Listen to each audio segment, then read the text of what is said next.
The story begins in 1928. A man was camping in the Karakoram Mountains of India. Suddenly, he saw a strange glow outside camp. The man went near it and saw that it was a huge sphere of light covered with a thin layer of ice. The man stared at it for a while. Then he tried to hit it with his weapon. As soon as he attacked, he immediately fell unconscious. The sphere began to glow brighter. A bit later, he came to. The sphere had vanished, leaving a strange mark on him. About 80 years have passed since then, and the year is now 2008. A scientist named Helen is teaching at Princeton University. In the evening, she came home to her stepson, Jacob. Jacob has become very distant from her after his father's death, but Helen still takes great care of him. Unknown called to Helen.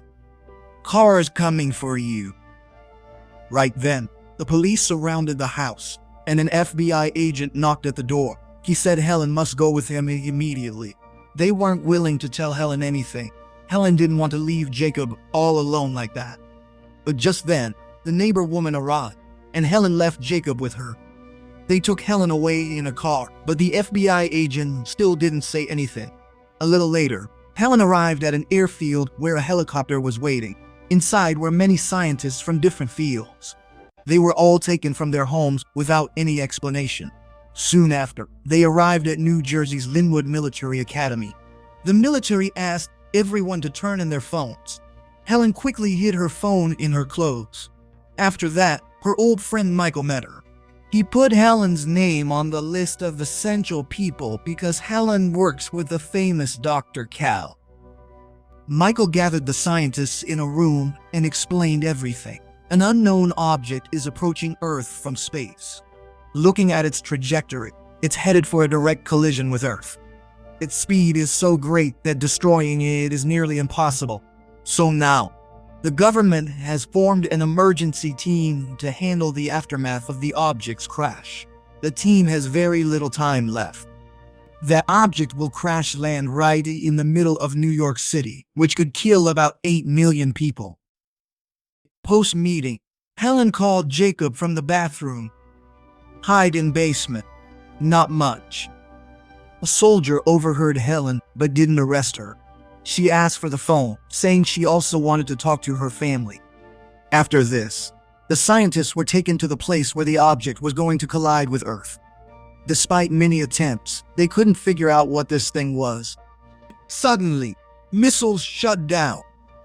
Afraid, they held hands, counted down. Nothing. Glowing orb fell. Central Park. People fled.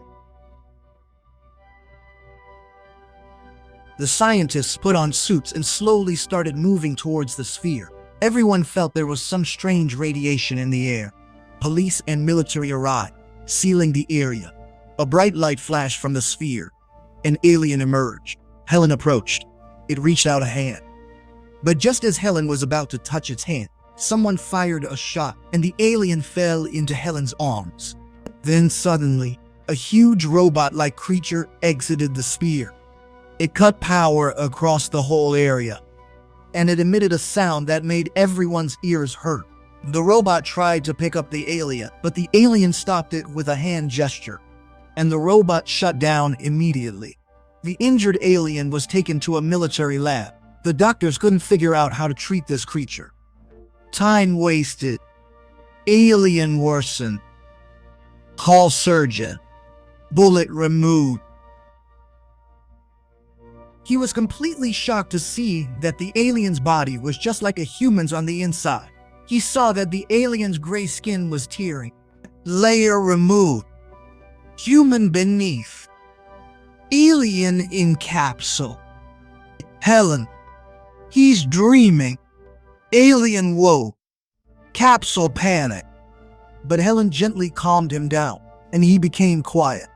Now he looked exactly like the man from 1928. As soon as this news broke, chaos erupted around the world. Major stock markets crashed. People in New York were prepared for an evacuation. People across the world fled cities in sheer panic.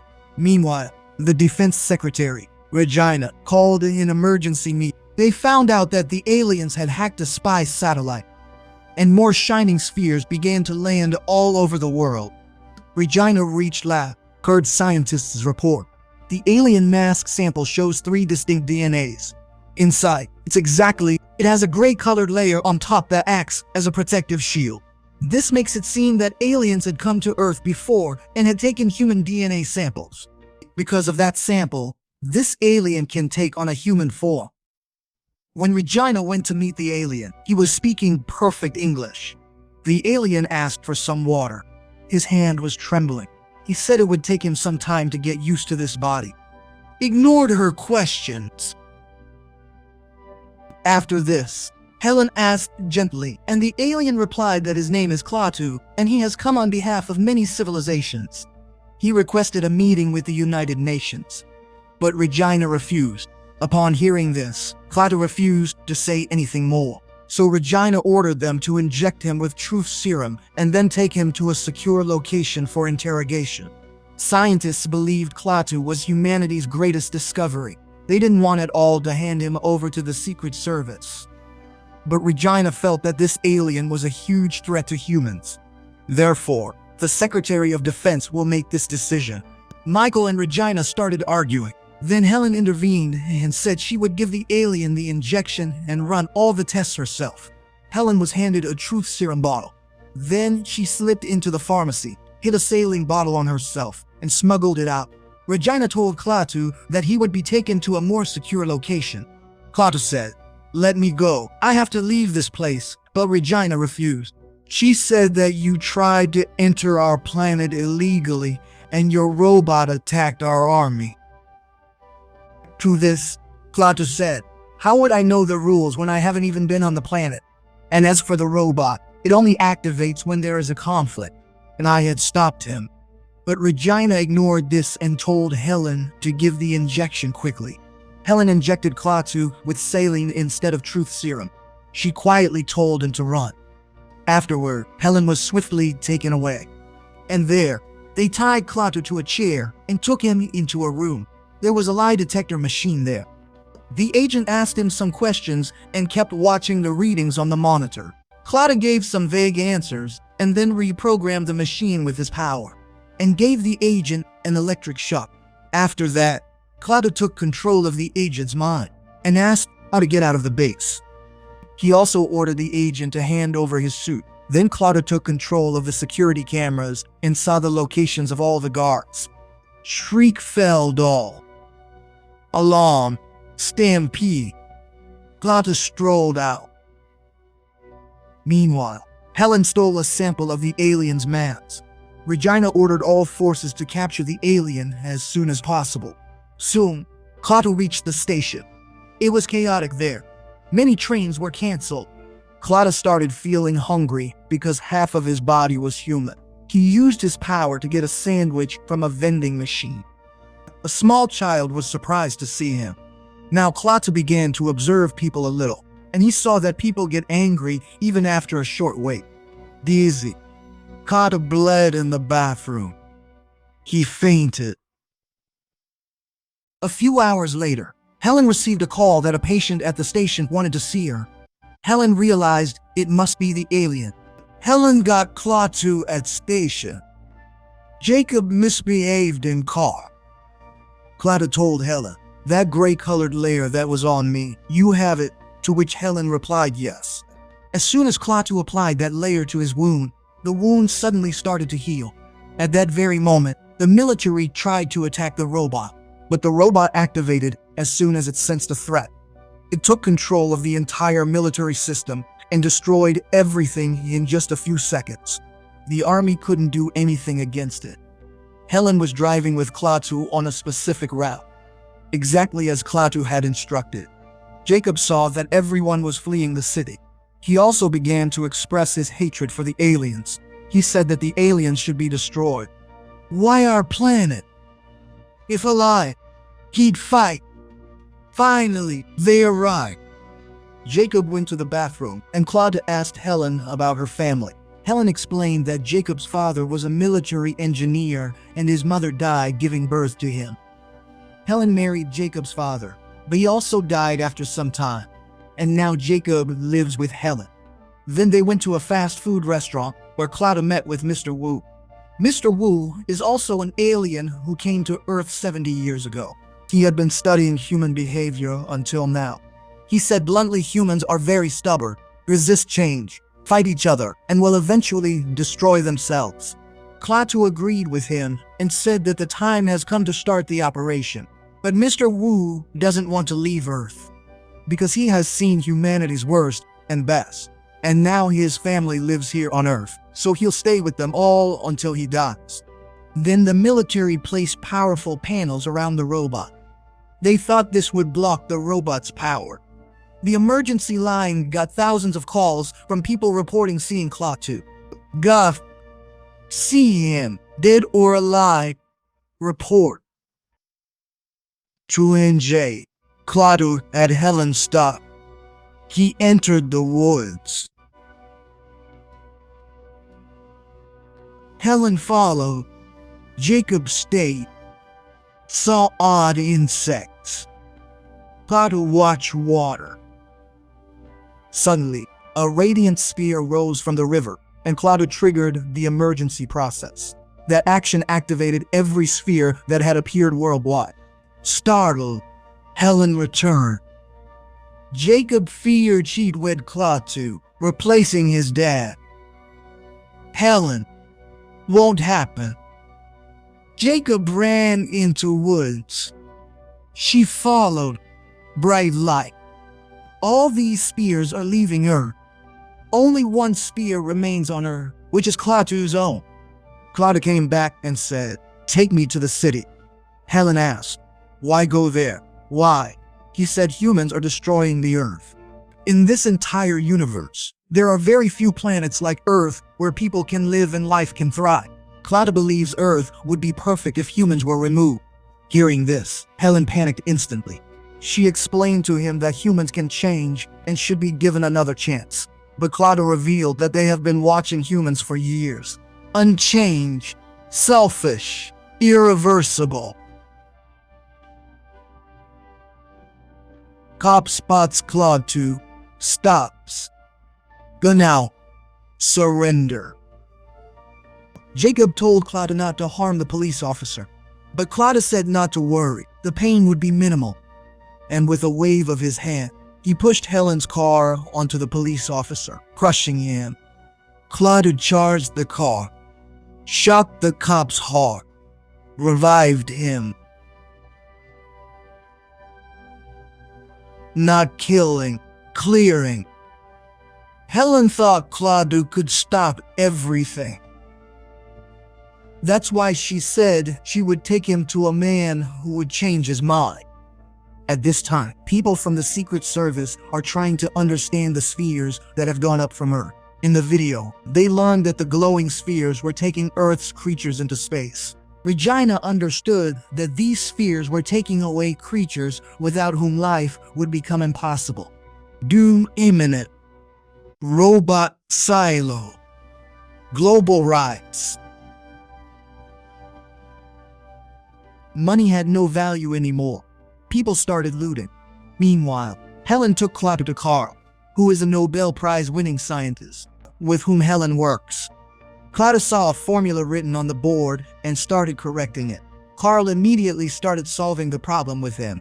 Cal realized this was the alien they sought. Meanwhile, Jacob watched TV in the other room. Then he saw the number on the screen where they could report the alien.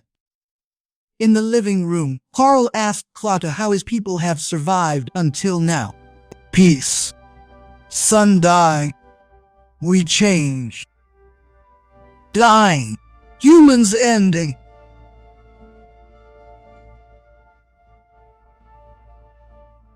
That's why we should get some time too. This made Klaatu think. But just then, Air Force helicopters arrived. Fled. While leaving, Carl told Helen that an alien's mind cannot be changed by arguments or words, but by human actions. That means he must show that people can change. The three of them were trying to hide in the forest, but Jacob suddenly went into an open area and started waving at the helicopter. Shouted, "Here!" Called the army, as his dad would. He won't betray country for aliens. Helen, Dad's gone. Stay with me. Hearing this, Jacob broke down. Suddenly, a helicopter lifted Helen away. The other helicopters aimed at Klaatu and prepared to fire. But Klaatu shocked the pilots, and the helicopters collided with each other.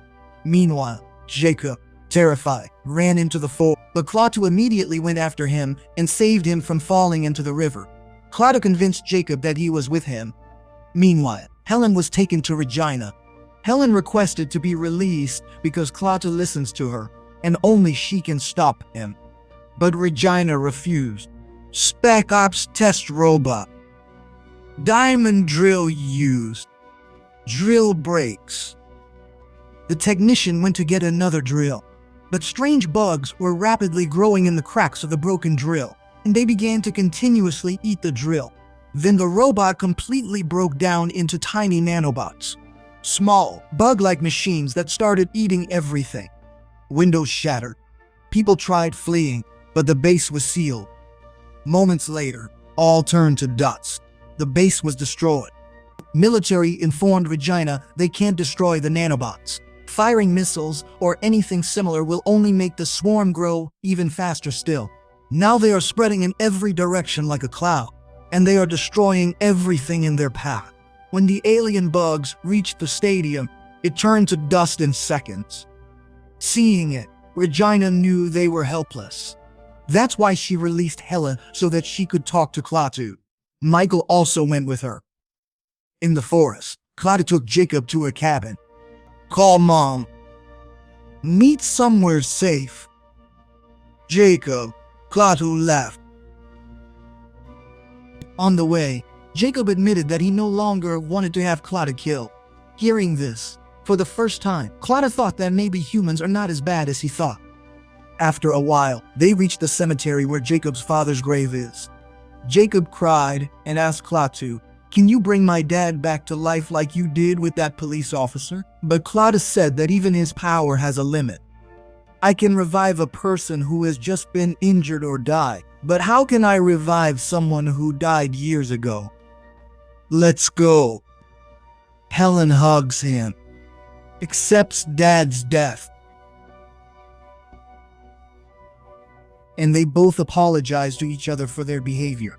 They both decided that they would now live like a proper family.